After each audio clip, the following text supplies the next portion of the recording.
राम जय राम जय जय राम, श्री राम जय राम जय जय राम, श्री राम जय राम जय जय राम, श्री राम जय राम जय जय राम।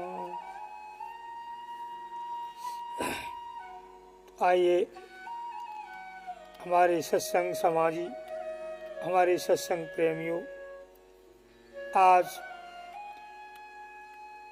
बसंत पंचमी का समय आ रहा है। बसंत पंचमी का त्यौहार है, तो आज हम आपको बताते हैं। कुछ बच्चों ने कहा है कि बसंत पंचमी के बारे में कुछ बताएं। तो पहली बात तो यह है कि हम संतों में प्रत्येक त्योहार को अध्यात्म में लेते हैं और समाज में भी लेते हैं। तो हमारे यहाँ कोई भी त्योहार है, होली है, दिवाली है, दशहरा है, या जितने अपने त्योहार मनाए जाते हैं वो सब अध्यात्म का उनका कोई न कोई अर्थ होता है। तो बसंत पंचमी का पहला यह है कि बसंत कहते हैं वासना। जो वासना हमारे अंतःकरण में अनंत कालों से बस रही है, उसका अंत करना ही बसंत है। क्योंकि वासना से ही हमें जन्म मिलता है, वासना से ही हमें दुख सुख की प्राप्ति होती है। कहते हैं चाह गई चिंता मिटी और मनुआ बेपरवाह। चाह का ही नाम वासना है, तो चाह नहीं तो चिंता काहे की। चाह गई चिंता मिटी मनुआ बेपरवाह, और जिनको कुछ नहीं चाहिए सोई शहंशाह। शहंशाह को है जिसे कुछ चाहिए नहीं। राम तीर्थ विदेश यात्रा को जा रहे थे, तो जिस जहाज से जा रहे थे उससे पहले उसमें एक महात्मा बैठे थे, राजा जी। तो उन्होंने कहा भाई चढ़ जाओ जहाज पे। तो महाराज जी कहने लगे, महात्मा जी कहने लगे कि नहीं, एक जहाज में दो बादशाह नहीं जाएंगे। बोले महाराज बादशाह तो एक ही है। बोले नहीं, वो संसार के बादशाह हैं और मैं भगवान का बादशाह हूँ, मैं भक्ति का बादशाह हूँ। तो कहने का मतलब जो है शहंशाह वो ही है जिसे कुछ चाहिए नहीं। जिसे चाहिए वो खाएगा शहंशाह, वो तो गुलाम है। कभी किसी की गुलामी करेगा, कभी किसी की गुलामी करेगा, बंधा रहेगा। लेकिन महात्मा आसक्तियों के गुलाम नहीं होती, ग्रस्त आसक्तियों में बने होती। तो जो आसक्ति में बना है उसे कभी शांति मिलने वाली नहीं है। तो आसक्ति मीन्स वासना। तो वासना का जो अंत कर दे वही है बसंत। और पांचे यानी 5 तत्वों से जो बना हुआ शरीर है, 5 तत्वों से पृथ्वी, आकाश, वायु, अग्नि और हवा, वो जल, ये 5 तत्वों से जो बना हुआ शरीर है, यही है बसंत। यानी वासनाओं का पुतला बसंत 5 है। 5वां जो 5 तत्वों से बना हुआ है, यह है 5 तत्वों का पुतला, जो कि वासनाओं का, वासनाएं बढ़ी हुई है इसमें। इन वासनाओं को जो अंत कर दे वो असली है बसंत 5 है। 5 तत्वों तो है ही, और नहीं थोड़ा आगे चाहो तो जो 5 यानी परमेश्वर, यानी परमेश्वर का भजन करे। कैसे? वासनाओं का अंत करके जो परमेश्वर का भजन करे वही है बसंत 5 है। तो ये तो हुआ अध्यात्म अर्थ। अब बसंत पंचमी का प्रभाव, त्योहार क्यों मनाया गया, कैसे मनाया गया, इसके बारे में कुछ वैदिक प्रभाव, वैदिक बातें बताते हैं। सबसे बड़ी बात यह है कि पहले बसंत पंचमी, जो पंचमी त्योहार है, ये बसंत ऋतु है। बसंत ऋतु का शुभारंभ होता है इसी से, क्योंकि बसंत ऋतु सब ऋतुओं का राजा है। अपने जो देश में, भारत में 6 ऋतुएं होती हैं, और 6 ऋतुएं किसी देश में नहीं होती, अपने भारत में होती हैं। तो उन 6 ऋतुओं में जो है, पहली ऋतु है बसंत, दूसरी ऋतु है शिशिर, तीसरी ऋतु है ग्रीष्म, चौथी ऋतु है वर्षा, 5वीं ऋतु है वो हेमंत, वो सर्द, और 6वीं ऋतु है हेमंत। इस तरह कैसे ये बसंत 6 ऋतुएं हैं, इनमें सबसे बड़ी है बसंत ऋतु। तो बसंत 5 से इसका होता है सुहागवन शुरू होती है। इस ऋतु के आने से प्राकृतिक सौंदर्य भी बढ़ जाता है, खेतों में फसलें भी आ जाती हैं, अनेकों प्रकार के पेड़ हरे हो जाते हैं, बढ़िया बढ़िया देखने में अच्छे लगते हैं। तो इन सबको सजाती पृथ्वी जो है एकदम श्रृंगार कर लेती है बसंत ऋतु में, इसलिए बसंत 5 का त्योहार है। यहाँ जो बसंत ऋतु है, बसंत ऋतु की जो आरंभ है वो इसी तिथि से हुआ है, बसंत 5 से। और दूसरी बात इसमें यह है कि इस दिन को सरस्वती मैया का जन्म हुआ है। अब सरस्वती मैया का जन्म कैसे हुआ, इसकी कथा एक वेद में आती है। सरस्वती विद्या की देवी हैं। विद्या की देवी कैसे हैं, इनका जन्म कैसे हुआ, इसमें एक वेद में कथा आती है, पुराण में।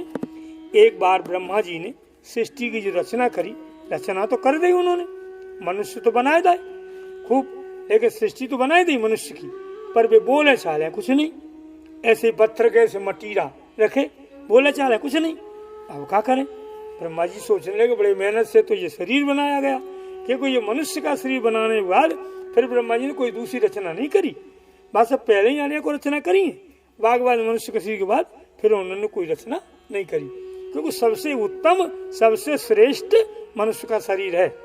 क्योंकि मनुष्य में, आदमी में जितना दिमाग है उतना कऊ जीव में, कऊ योनि में नहीं है। सबसे ज्यादा दिमाग है आदमी में, इसलिए इसको बनाने के बाद फिर ब्रह्मा ने कोई पुतला नहीं बनाया इसके अलावा, क्योंकि ये अच्छा भी कर ले और बुरा भी कर ले, कहो तो ये देव भी बन जाए और ये दानव भी बन जाए, और मानव तो है ही। तो इसकी रचना तो कर ली ब्रह्मा जी ने, पर ये बोले चाले कुछ नहीं। अब ब्रह्मा जी बड़े चक्कर में, ये क्या हो गया, रचना तो हो गई पर ये बोलते ही चालते नहीं है, तब क्या करें। तब ये ब्रह्मा जी जो है विष्णु भगवान से प्रार्थना करी, महाराज तुम्हारे ही हमने आसार से तो सृष्टि बनाई है, जैसे तैसे तो ये मनुष्य की सृष्टि बन पाई, अब ये बोल ही नहीं रहे, क्या करें इनका। तब उन्होंने कहा कि अच्छा, तो विष्णु भगवान ने अपने मानस से, अपने हृदय से एक कन्या प्रकट करी और ब्रह्मा जी से कही लो इसे लो, और ये तुम्हारे रचना में सहायता करेगी। और लेकिन ये देवी है, इसलिए इसको वाणी की देवी माने, इसको वाणी की देवी, ये वाणी करेंगे, इसकी कृपा से वाणी हो जाएगी। तो जैसे वो कन्या प्रकट हुई, सोए से जीव बोलने लग गए, क्योंकि वो जीव सब में प्रवेश हो गई वो कन्या। वैसे तो हाथ पाँव तो सिर्फ हिला रहे, बोल नहीं रहे, तो हाथ पाँव हिलाने से कहते तो बोलेंगे नहीं जब तक। तो जब सरस्वती मैया ने जिह्वा में वास करो तो सब बोलने लग गए, इसलिए वाणी की अधिष्ठिति है, यानी वाणी की ईश्वरी है सरस्वती। इसी दिन इनका जन्म हुआ है, इसलिए सरस्वती के जन्म का जन्म उत्सव है, यानी सरस्वती मैया का क्या है, जन्मदिन, ये बसंत 5 है। और इस दिन विद्या की पूजा होती है, जो विद्यार्थी हैं वे भी अपनी पूजा करते हैं, और जैसे कोई ढोलक वाले, बाजा बजाने वाले, संगीत वाले, ये सब अपनी अपनी पूजाएं करते हैं। तो पहली बात यह है कि अध्यात्म में तो आपको हमने बताई दी, और दूसरी पहली बात यह है कि वासनाओं का अंत कर दिया, 5 तत्वों को समझ लिया जिसने, और 5 तत्वों के शरीर से परमेश्वर का भजन कर रहा है वासनाओं को मारकर, वही है बसंत 5 मनाना। दूसरा अर्थ है बसंत 5 के दिन माँ सरस्वती का जन्म हुआ है, इसलिए इनका जन्मदिन बसंत 5 के त्योहार से मनाते हैं। इस दिन की पूजा में पीले कपड़े, पीले चावल का भोजन, यानी पीली वस्तुओं का ज्यादा प्रयोग किया जाता है, क्योंकि बसंत ऋतु पीले रंग से शोभा देती है। दूसरी बात, बसंत ऋतु, बसंत जो है एक तरह से और सृष्टिदायक है, क्योंकि कामदेव जो है सृष्टि में मेन है कामदेव, और कामदेव का लड़का है कौन, बसंत। जब कामदेव बढ़ाए काऊ को यहाँ कामदेव जाता है, सब ऋषि मुनियों को सत्य डिगाए बिगला, तपस्या डिगाए बिगला, तो बसंत भी तो जाता है संग में, जब नारद जी के डिगाने गया था। हाँ, चले सुहावन त्रिविध थे बिहारी, काम कर शान बढ़ावन हारी। तो ये त्रिविध बिहार चल रही है, जो बसंत ऋतु में क्रिया होती हैं वे क्रियाएं करता है काम वो बसंत, तभी तो जो कामी पुरुष होते हैं उनको विचलित मन हो जाते हैं। ऐसे ही जब फागुन महीना आओ है, ये भी बसंत ऋतु का ही एक महीना है फागुन, यहाँ में काम वासनाएं कामी लोगों को ज्यादा होती है। तो कहने का मतलब ये है कि बसंत जो है कामदेव का लड़का है, इसलिए इसका जन्मदिन भी इसी दिन को मनाया जाता है। तो यहाँ सरस्वती और बसंत दोनों का जन्मदिन हुआ है, इसलिए इसका नाम है बसंत पांचेय।